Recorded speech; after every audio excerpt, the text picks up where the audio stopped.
سلیمان علیہ السلام کا ذکر ہے، وہ داؤد علیہ السلام کے وارث تھے، بیٹے تھے، اور انہیں پرندوں کی بولیاں سکھائی گئیں۔ جنات اور انسانوں کے لشکر کا ایک فوجی ڈسپلن کے ساتھ ان کے پاس حاضر رہتے تھے۔ وہ جو ان کا لشکر تھا نا، اس میں انسان بھی تھے، جن بھی تھے، اور اس کے اندر پرندے بھی تھے۔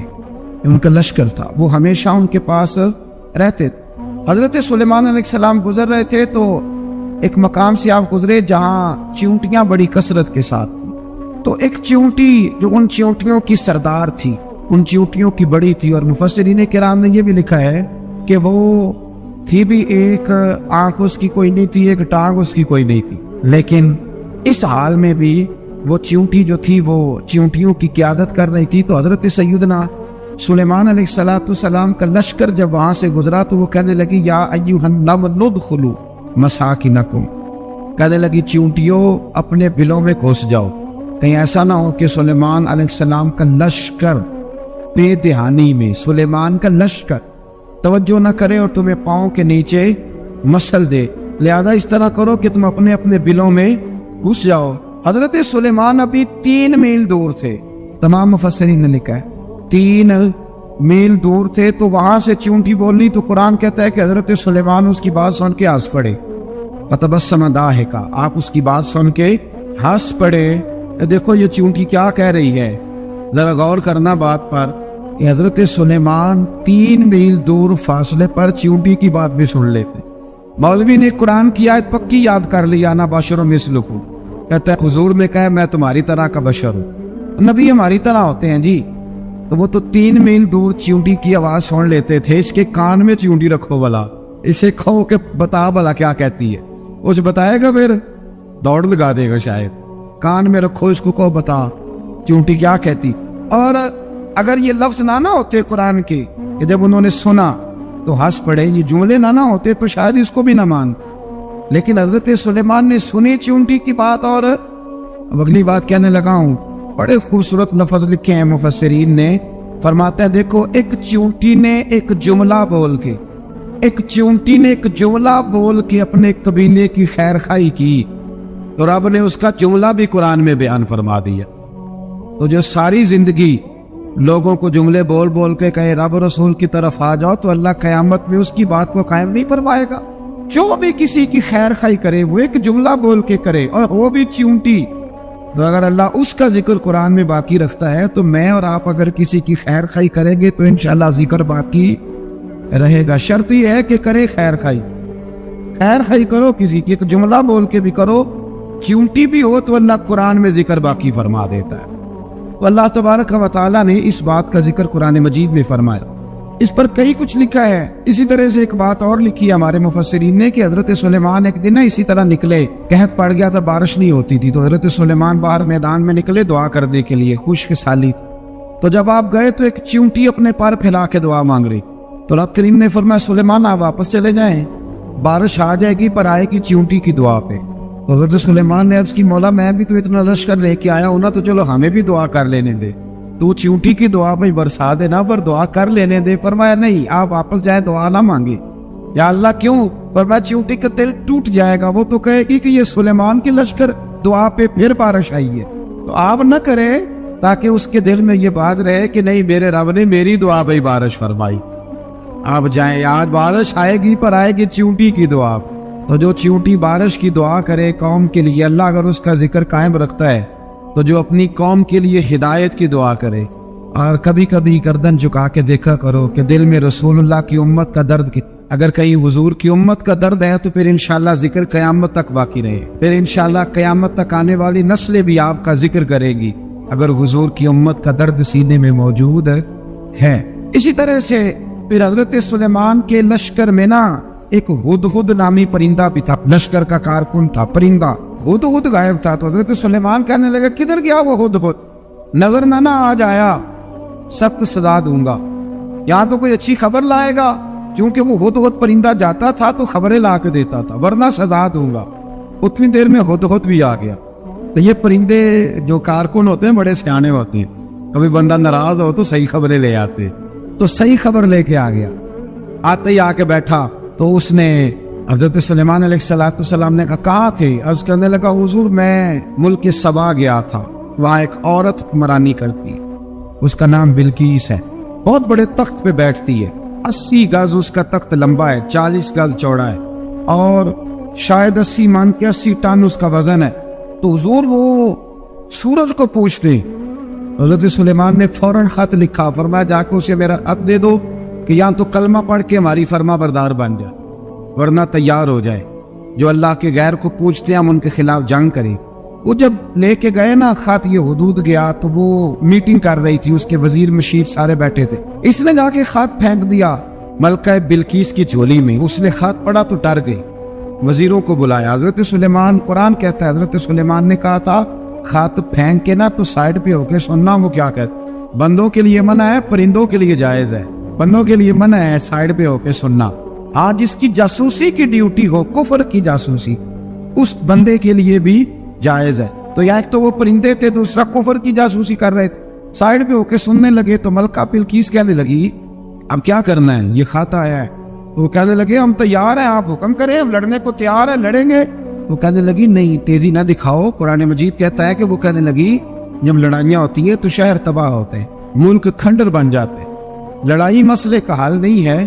انہوں نے کہا کہ میں نبی ہوں، ایک دفعہ آزما لیتے ہیں کہ نبی ہیں کہ نہیں، معاذ اللہ آزما لیتے ہوں۔ کہا کیسے؟ کہنے لگی تحفے تائے بھیجتے ہیں، اگر مال پر دل للچا گیا تو پھر نبی نہیں بادشاہ ہے، اور اگر مال پر دل للچایا نہ تو پھر اللہ کے کامل بندے۔ یہ فرق اس نے اس وقت بیان کیا۔ اس نے 500 کنیزیں، 500 غلام، بڑے شاندار لباس پہنا کے، 500 گھوڑا بڑا تگڑا، اس کے اوپر مال و اسباب رکھ کے تیاری کرا کے حضرت سلیمان کی طرف بھیجا۔ خود پہلے سے خبر لے کے آ گیا حضور، اس نے یہ پروگرام بنایا ہے۔ وہ جب آیا سارا کچھ، حضرت سلیمان دیکھ کے جلال میں آ گئے، فرمانے لگے اسے جا کے کہہ دو تو مجھے کیا تحفے بھیجے گی، میرے رب نے مجھے مالا مال فرمایا ہوا ہے، نے مالا مال کیا میرے مالک نے، جا اسے جا کے کہہ تو کیا تحفے دے گی۔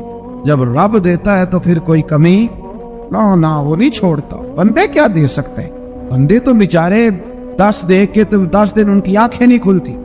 فرمایا مجھے اللہ نے جو دیا ہے کیا بات ہے اس کے دینے کی، تو فرمایا اسے کہو یا فرما بردار ہو کے آ جائے یا جنگ کے لیے تیار ہو جائے، ہم اسے اس کے شہر سے ذلیل کر کے نکال دیں گے۔ اس نے جا کے جب پیغام دیا تو اور ان لوگوں نے بھی آ کے بتایا کہ وہاں تو ہم عجیب منظر دیکھ کے آئے ہیں کہ جانور بھی ہاتھ باندھے کھڑے ہیں، وہاں تو جنات، سرکش جنات کھڑے، وہ بادشاہ نہیں وہ نبی ہے، وہ جو 500 غلام اور 500 کنیزیں گئی تھی حوال سنایا۔ تو ملکہ بلقیس نے پھر خط لکھا کہ میں فرما بردار ہو کے آ رہی، مانا کیا ہے میں کلمہ پڑھنے کے لیے آ رہی۔ حضرت سلیمان نے کہا بھئی اب اس طرح کرو، ذرا فرش بچھاؤ۔ انہوں نے فرش بچھایا، اس طرح کا کہ اوپر فرش تھا، نیچے مچھلیاں تیر رہی، لگ رہا تھا دریا ہے، ڈیوٹی لگ رہی تھی، جنات نے بچھا دیا۔ ادھر حضرت سیدنا سلیمان فرمانے لگے اب چونکہ مان کے آ رہی ہے تو اسے اپنی نبوت کی علامتیں بھی دکھانی ہے۔ اس نے تخت بڑا شاندار بنوایا تھا، اور خواتین میں جو عادتیں خواتین والی ہوتی ہیں وہ جاتی نہیں، وہ 7 کمروں میں نہ پیچھے اپنا تخت رکھ کے تو 7 دروازے بند کر کے آئی۔ اس زمانے میں ایک رواج تھا، وہ زلیخا نے بھی 7 دروازے مکفل کے ایک رواج تھا، ایک کمرہ، پھر کمرے کے پیچھے کمرہ، اور اس کے پیچھے کمرہ، پھر اس کے پیچھے کمرہ، اور اس کو بڑے موٹے تالے لگائے جاتے تھے، اور فلسفہ یہ تھا کہ ایک تالا توڑے گا کوئی تو جب تک سپاہی آ جائیں گے، اور اگر اس کے توڑنے تک نہ آئے تو دوسرے کے توڑنے تک آ جائیں گے، اور اس کے توڑنے تک نہ آئے تو 7ویں تک تو آئے جائیں گے۔ یہ ان لوگوں کا نفسیاتی معاملہ تھا، سوچ تھی۔ 7 کمروں میں مکفل کر کے نہ وہ نکلی تو حضرت سلیمان علیہ السلام کہنے لگے بھئی مجھے اس کا تخت چاہیے اس کے آنے سے پہلے۔ اس واقعے کی کیا ضرورت تھی قرآن پاک میں، یہ کیا حاجت تھی، یہ تخت والی ساری بات قرآن نے کیوں بیان کی؟ پوچھے آپ اپنے دل سے بھی اور انکار کرنے والے منکرین سے بھی، اس کی کیا ضرورت ہے؟ وہ جو کہتے ہیں جی ولی کی کرامت کی کیا ضرورت ہے، سیدھی سیدھی نماز پڑھو، روزہ رکھو، حج کرو، زکوٰۃ دو، تو پوچھو ان سے ایک سورت نمل کے اندر اس ساری تفصیل کی کیا ضرورت تھی؟ ختم ہو گئی جب وہ کلمہ جو پڑھ رہی ہے، تو پھر اس سارے واقعے کو رب کیوں بیان فرماتا ہے؟ حضرت سیدنا سلیمان فرمانے لگے تخت چاہیے، اور چاہیے اس کے آنے سے پہلے۔ قال عفریت من الجن، جنوں میں سے بہت بڑا جن بولا، کہنے لگا حضور آپ کا یہ تخت برخاست ہونے سے پہلے لے آؤں گا۔ یہ جو آپ میٹنگ کر رہے ہیں نا، یا فیصلے ختم، کچھ طریقہ صبح سے شام تک میٹنگ ہوتی ہے، اور اس کو آنے میں پتہ نہیں کتنے دن لگیں گے۔ تو میں یہ برخاست ہونے سے پہلے، اور کچھ نے کہا دیا آپ شرط کیوں لگاتے ہیں کہ صبح سے شام تک ہوتی؟ اس جن نے کہا دیا آپ 10 منٹ میں فارغ ہو جائیں، آپ فارغ ہوں گے تو تخت آ جائے گا۔ مفسرین نے لکھا ہے کہ جب قرآن کہتا ہے کہ اس نے کہا کہ آپ کے فارغ ہونے سے پہلے، تو اس کا مطلب ہے کہ جب آپ اٹھیں گے یہ جگہ خالی کر دیں گے تو تخت یہاں کیویں ہزاروں میل کا فاصلہ ہے آ جائے گا، پر ہوائی جہاز پہ کارگو کرا کے DHL کے ذریعے کیسے آئے گا؟ وہاں آئے گا تو بس آئے گا۔ تو حضرت سلیمان کی تو بادشاہت تھی نا زمانے پہ، فرمانے لگے نہیں نہیں تو لیٹ ہے، تو لیٹ ہے، تو ہمیں جانتا ہی نہیں ہے، تو سٹ تے پکڑا کوار گندن، اسی اور بھی بوٹیاں جاننے ہاں، یہ تو لیٹ ہے، ابھی ہماری طاقت اس سے زیادہ ہے۔ بڑی کمال بات لکھی ہے لکھنے والوں نے۔ ایک مفسر نے لکھا ہے کہ ابھی حضرت سلیمان نے غلاموں سے منگوایا ہے، اپنی بات کوئی نہیں کی، یہ حال ہے ان کے غلاموں کا، تو سردار کا عالم کیا ہوگا؟ حضرت سلیمان کہنے لگے بھی جلدی جائیے، قال الذی عنده علم من الکتاب انا آتیک بہ قبل ان یرتد الیک طرفک، تو اٹھا ان میں سے وہ جس کے پاس کتاب میں سے علم تھا، ساری کتاب کا بھی نہیں، علم من الکتاب، کتاب وہ اٹھے جن کے پاس کتاب میں سے علم تھا، تو وہ اٹھ کے کہنے لگے حضور میں لے آؤں گا کب؟ آپ کے آنکھ جھپکنے سے۔ بندہ تھا جن تھا، جن کی تو بات مانی نہیں انہوں نے، کیا کہا؟ میں آنکھ جھپکنے سے پہلے لے آؤں گا۔ تو حضرت سلیمان کہنے لگے تو ٹھیک ہے چل لا، پھر میرے شیخ کامل مرشد اکمل شیخ بحر و پار حضور غوث پاک جیلانی، حضرت غوث اعظم یوں کر کے شاگردوں کو مریدوں کو سبق پڑھا رہے تھے، پڑھاتے پڑھاتے ہاتھ آگے کیا، اور جب ہاتھ واپس آیا تو بھیگ گیا تھا سارا۔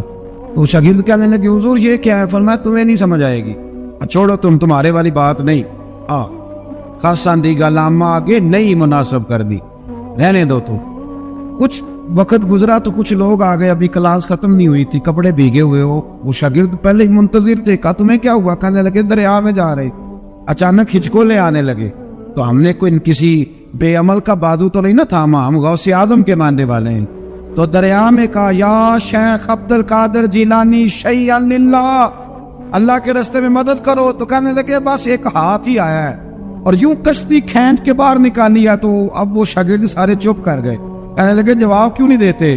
انہوں نے کہا تم نے ہاتھ دیکھا ہے پہنچتا ہوا، اور ہم نے ہاتھ دیکھا ہے یہاں سے جاتا ہوا، تم نے پہنچتا ہوا دیکھا ہے، تو ہم نے حضرت بہاءالحق نقشبند بخاری ان کی ایک مریدنی تھی، اوپر چبارے پہ کسی نے اس کی عزت پہ ہاتھ ڈالا، چبارے پہ اوپر والی منزل پہ، اس مریدنی نے اپنی عزت بچانے کے لیے چھلانگ لگا، جب وہ نیچے گر رہی تھی تو حضرت بہاءالحق نقشبند بخاری پہنچ گئے، نیچے کوئی ایسا بندوبست کر دیا، کوئی چارپائی بچھا دی، کوئی ایسا جس پہ وہ آ کے آرام سے گری اور بچ گئی۔ حضرت صاحب کی طرف دیکھ کے کہنے لگی حضور آپ کب آئے؟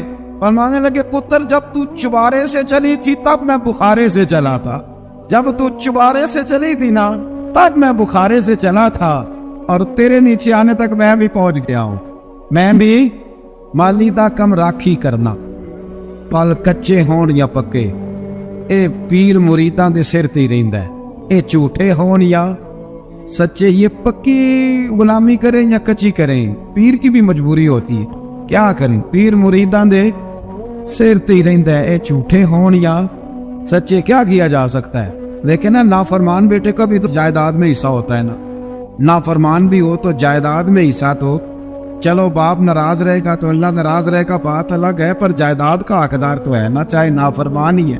پیر مریداں دے سر تے ہی رہندا ہے، اے جھوٹے ہون یا۔ پھر وہ تخت آ گیا، حضرت سلیمان سے پوچھا یہ کیا ہے؟ قال ھذا من فضل ربی، فرمانے لگے کچھ بھی نہیں، حضرت سلیمان کہنے لگے یہ میرے رب کا فضل ہے۔ شاید سب مفسرین نے بڑی بڑی باتیں کی ہوں، پر یہاں ایک قاضی ثناء اللہ پانی پتی رحمت اللہ علیہ کا فقرہ میں پڑھ رہا تھا، بڑا مزہ آ رہا تھا۔ قاضی صاحب فرمانے لگے اس آیت پہ، قاضی صاحب کہتے ہیں جن پر نرا فضل تھا، ھذا من فضل ربی، نرا فضل، فرمایا ان کی تو اتنی طاقت ہے کہ وہ ہزاروں میل دور سے 80 گز لمبا 80 گز چوڑا تخت آنکھ جھپکنے سے پہلے لے آتے ہیں، اور جن کے بارے میں اللہ فرماتے ہیں بشر المؤمنین بِأَنَّ لَهُم مِّنَ اللَّهِ فَضْلًا